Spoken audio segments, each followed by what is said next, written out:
Hello everyone. तो आज हम एक नया टॉपिक शुरू कर रहे हैं, एवेस्कुलर नेक्रोसिस, और वो भी फीमोरल हेड के अंदर। तो ये होता क्या है? एवेस्कुलर का मतलब होता है loss of blood supply, necrosis का मतलब होता है सेल डेथ। तो फीमोरल हेड में जब लॉस ऑफ ब्लड सप्लाई होगा तो उसकी वजह से जो वहाँ पे सेल डेथ होने लग जाएगा। ठीक है। अब इसका अलग टर्म है, एक ऑस्टियोनेक्रोसिस। तो जब फीमोरल हेड में एवेस्कुलर नेक्रोसिस होगा तो हम उसको ऑस्टियोनेक्रोसिस बोलेंगे। और अभी मैंने बताया कि disruption of blood supply to femoral head, मतलब फीमोरल हेड के यहाँ पे लॉस ऑफ ब्लड सप्लाई की कमी हो जाएगी। अब इसके कॉजेज आते हैं, तो कॉजेज में 3 कॉजेज है मेनली। एक तो पोस्ट ट्रोमेटिक, नॉन ट्रोमेटिक और इडियोपैथिक। पोस्ट ट्रोमेटिक में क्या होगा कि फ्रैक्चर हो जाएगा फीमोरल नेक का, तब हो सकता है। डिसलोकेशन ऑफ हिप में हो सकता है। अब नॉन ट्रोमेटिक में क्या आ गया? जब भी कोई स्टीरॉयड इंड्यूस हुआ हो, या फिर ऑर्गन ट्रांसप्लांट हुआ हो, अल्कोहलिज्म में, सिकल सेल डिजीज हुई कोई, तो उसमें हो सकता है। एसएलई में और पोस्ट इरेडिएशन में हो सकता है। और इडियोपैथिक का तो पता ही है कि इसका कोई कॉज नोन नहीं है। अब है क्लिनिकल फीचर। तो क्लिनिकल फीचर में क्या होगा कि सबसे पहले पेशेंट पेन, मतलब उसको पेन फील होगा।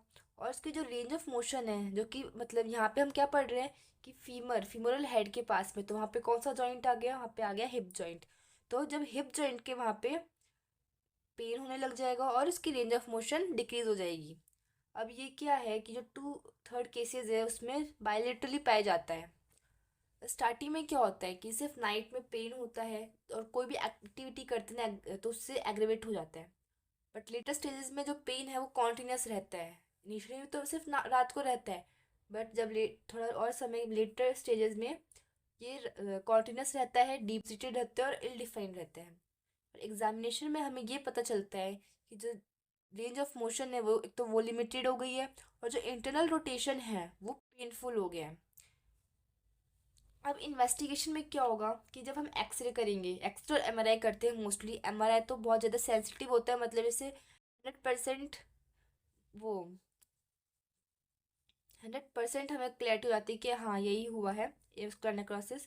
और एक्सरे में क्या होता है कि स्क्लेरोसिस देखने को मिलता है, सिस्ट फॉर्मेशन देखने को मिलता है, या फिर डिफॉर्मेशन मिलता है लेटर स्टेजेस के अंदर फीमोरल हेड के पास में।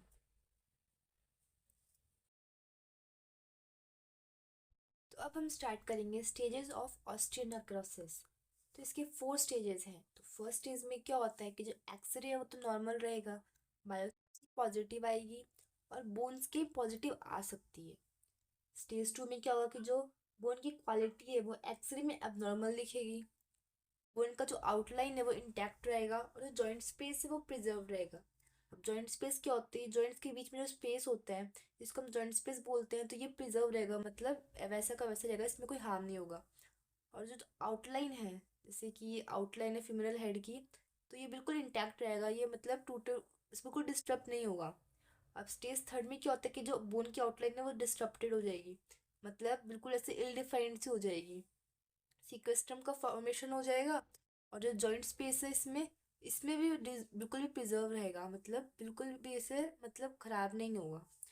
बट स्टेज 4 में क्या होगा कि सेकेंडरी ऑस्टियो आर्थराइटिस हो जाएगा। अब जैसे सेकेंडरी ऑस्टियो आर्थराइटिस होता है तो सबसे पहले उस ओए में क्या होता है कि जॉइंट स्पेस जो है वो डिक्रीज होने लग जाएगा। अब ओए सेकेंडरी ओए होगा तो मतलब इसके दो थे ओए के, प्राइमरी थी और एक सेकेंडरी थी। तो प्राइमरी में क्या था? प्राइमरी किस वजह से होता है ओए? वो होता है ओल्ड एज की वजह से। और सेकेंडरी किसी भी पैथोलॉजी की वजह से। ओके।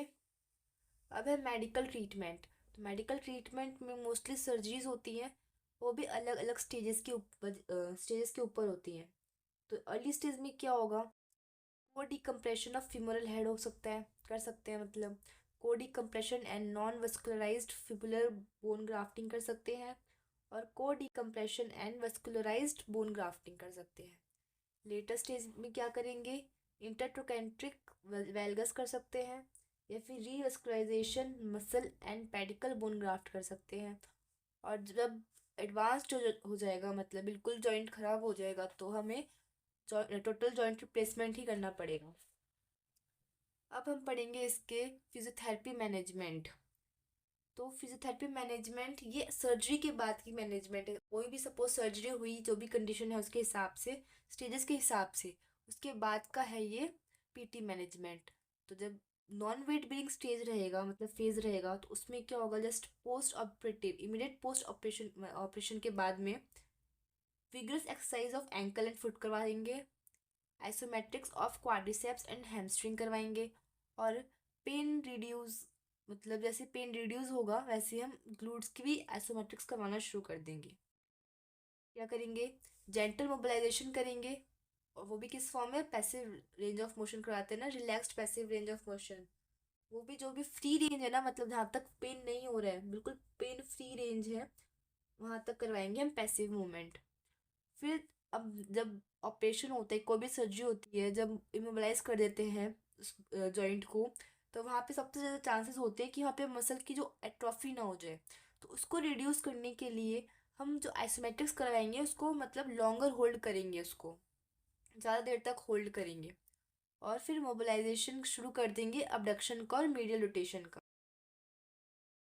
बाद में आइसोटोनिक एक्सरसाइज करवाएंगे, सारी हिप जो भी मूवमेंट होता है हिप के अंदर उन सब का, और आइसोकिनेटिक, मतलब धीरे धीरे आइसोकिनेटिक एक्सरसाइज भी शुरू कर देंगे। अब आता है वेट बेरिंग फेज में। तो वेट बेरिंग फेज में क्या होगा, सबसे पहले तो पेशेंट को चलना सिखाएंगे, मतलब वेट बेरिंग करना सिखाएंगे। तो वेट बेर करने के लिए हम या तो एक्सिलरी क्रच यूज़ करेंगे या फिर वॉकर यूज़ करेंगे, जिससे कि सबसे पहले वो मतलब वेट खड़ा हो जाए। जैसे ही वो स्टैंड होने लग जाएगा, उसके बाद उसको लेग ट्रांसफर, मतलब सिर्फ सिंगल लेग स्टैंडिंग करवाएंगे। उसके बाद हम 4 पॉइंट क्रच वॉकिंग करवाएंगे। ये आप लोगों ने पढ़ा होगा एक्सरसाइज थेरेपी के अंदर, क्रच वॉकिंग, तो उसमें 4 पॉइंट क्रच वॉकिंग करवाएंगे।